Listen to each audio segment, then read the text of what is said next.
हमारा देश भारत निरंतर दिन दुगना और रात चौगुना विकास कर रहा है। चाहे देश का कपड़ा उद्योग हो, कृषि उद्योग या निर्माण उद्योग, सभी विकास की नई परिभाषा लिख रहे हैं।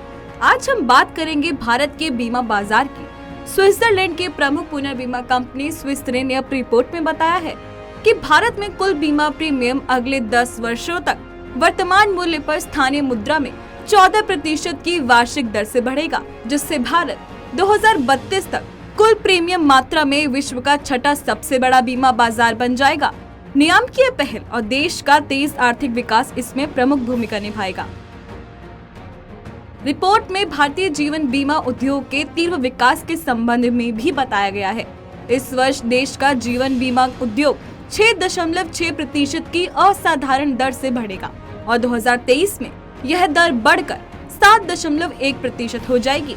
इतना ही नहीं, भारत में जीवन बीमा प्रीमियम 2022 में पहली बार $100 अरब के आंकड़े को पार करने के लिए तैयार है। देश के लोगों में बीमा के प्रति जागरूकता लगातार बढ़ती जा रही है।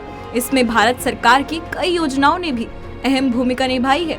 ऐसे ही कुछ योजनाएं इस प्रकार है: प्रधानमंत्री जीवन ज्योति बीमा योजना, प्रधानमंत्री सुरक्षा बीमा योजना, प्रधानमंत्री जन धन योजना के तहत बीमा, वरिष्ठ पेंशन बीमा योजना, प्रधानमंत्री फसल बीमा योजना, प्रधानमंत्री व्यय वंदना योजना, पुनर्गठित मौसम आधारित फसल बीमा योजना ने मुख्य भूमिका निभाई है। वर्तमान समय में भारतीय बीमा बाजार में 57 कंपनी काम कर रही हैं।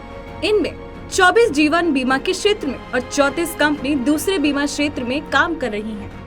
भारत के नागरिकों को बीमा सेवा प्रदान करने के मामले में आज जो स्थिति है, उसके अनुसार भारतीय जीवन बीमा निगम का योगदान 53%, HDFC स्टैंडर्ड लाइफ का योगदान 14%, SBI लाइफ इंश्योरेंस का योगदान 9%, ICICI प्रूडेंशियल लाइफ का योगदान 6%, अन्य का योगदान 17% है।